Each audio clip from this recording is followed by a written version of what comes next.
सिर्फ एक फ्रॉड ने महिला को यूपी का मोस्ट वांटेड महिला बना दिया। माफिया अतीक अहमद हत्याकांड के बाद से अतीक की पत्नी शाइस्ता परवीन का नाम जोरों से चर्चा में आया। यहीं से लोगों के मन में ये बात उठी कि यूपी की महिला माफिया कौन है। प्रिंसिपल से बनी यूपी की मोस्ट वांटेड महिला दीप्ति बहल की कहानी। दीप्ति बहल बाइक बॉट स्कैम के मुख्य आरोपी संजय भाटी की पत्नी व खुद मामले की मुख्य आरोपी हैं।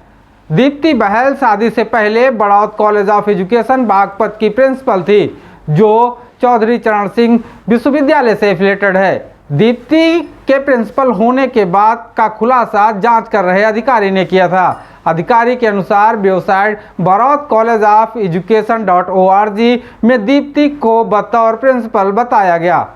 दीप्ति ने एमए व पीएचडी भी की थी। दीप्ति बहल के गुनाहों की दास्तां संजय भाटी के साथ शादी के बाद शुरू होती है। मीडिया रिपोर्ट्स के अनुसार दीप्ति बहल को बाइक बॉट फ्रॉड मामले में सबसे प्रमुख आरोपी यानी मुख्य मास्टरमाइंड माना जाता है। दीप्ति बहल की भूमिका को समझने के लिए सबसे ज़्यादा ज़रूरी है कि हम ये जान लें कि बाइक बॉट घोटाला है क्या। बात 20 अगस्त 2010 की है, जब संजय भाटी ने गर्वित इनोवेटिव प्रमोटर्स लिमिटेड यानी GIPL नाम की एक संस्था बनाई, जिसके डायरेक्टर दीप्ति बहल को भी बनाया। अगस्त 2017 में GIPL ने ठगी के लिए बाइक बॉट टैक्सी प्रोजेक्ट की शुरुआत की। सूत्र बताते हैं कि इस प्रोजेक्ट का प्लान बनाकर दीप्ति ने 14 फरवरी वैलेंटाइन डे के दिन अपने आप को कंपनी के डायरेक्टरशिप से अलग कर लिया। यहीं से उसके शातिर होने का सबूत मिलता है। बिना डायरेक्टर के ही कंपनी में सर्वे सर्वा रही और उसे यह अंदाजा भी था कि आज नहीं तो कल मामले का खुलासा होगा और नाम सामने आएगा, जांच भी होगी, लेकिन मेरा संबंध साबित नहीं होगा। अगस्त 2017 लोगों को कमाई का एक जरिया बताने वाली GIPL कंपनी ने एक प्लान बताया, जिसमें ग्राहकों को मोटरसाइकिलों में उनके निवेश पर बड़े रिटर्न का वादा किया। इस योजना के तहत बाइक को 2 पहिया टैक्सी के रूप में इस्तेमाल किया जाना था। निवेशकों को एक बाइक के लिए 62,100 रुपये जमा करने को कहा गया, लेकिन कंपनी ने प्रति माह 5,175 रुपये की EMI की भी पेशकश की। हर माह 4,590 रुपये प्रति बाइक का किराया तय किया। इस योजना में प्रति बाइक 5% मासिक किराए की आय बोनस भी शामिल थी। सच से दिखने वाले इस सपने को दीप्ति और संजय ने इस कदर पंख लगा दिया, यह ऑफर देकर कि जिसकी जितनी बाइकें उसका उतना फायदा। एक बाइक से लेकर 51 बाइक तक का इन्वेस्टमेंट प्लान बताया। एक बाइक के इन्वेस्टमेंट में 62,000 रुपये का निवेश तो फायदा 1,17,000 का होता था। तो वहीं 51 बाइकों में लगभग 32 लाख का निवेश था और लगभग 74 लाख का फायदा दिखाया। निवेशकों का विश्वास हासिल करने के लिए कंपनी ने उनके 700 रुपये के स्टैंप पर समझौते के तहत हस्ताक्षर भी करती थी, जिसमें यह आश्वासन दिया गया कि उनका पैसा सुरक्षित है। निवेशकों को बेहतर और सेफ रिटर्न का भरोसा भी दिलाया गया। और नवंबर 2018 में कंपनी ने एक और योजना लॉन्च की। यह योजना ई-बाइक्स की थी। पिछली योजना से 2 गुना मुनाफे का सपना दिखाया गया।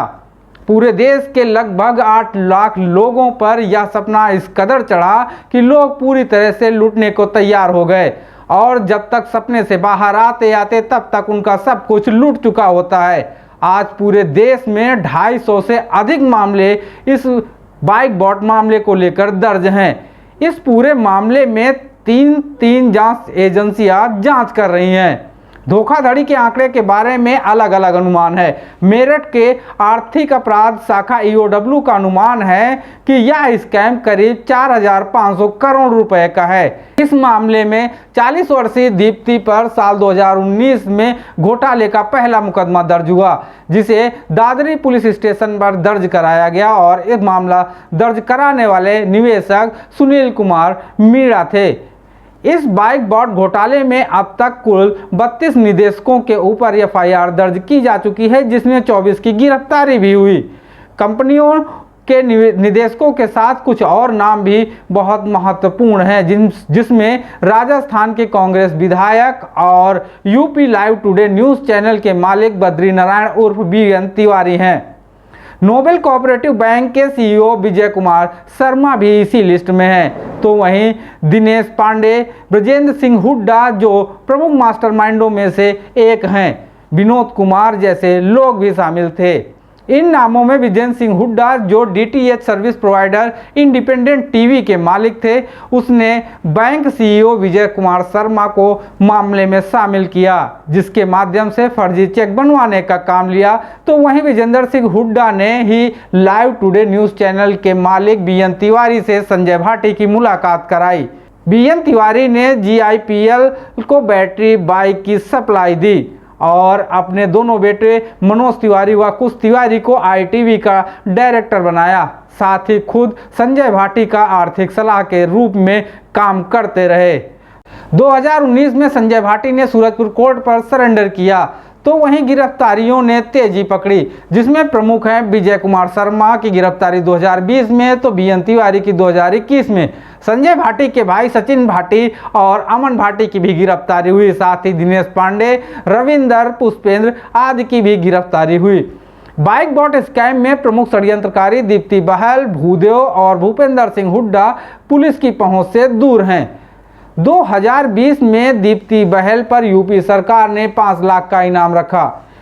इस तरह यूपी की 5 लाख इनामिया मोस्ट वांटेड महिला बनी दीप्ति बहल, जिसकी तलाश में ईडी, सीबीआई सहित अन्य अपराध की संस्थाएं आज भी हैं।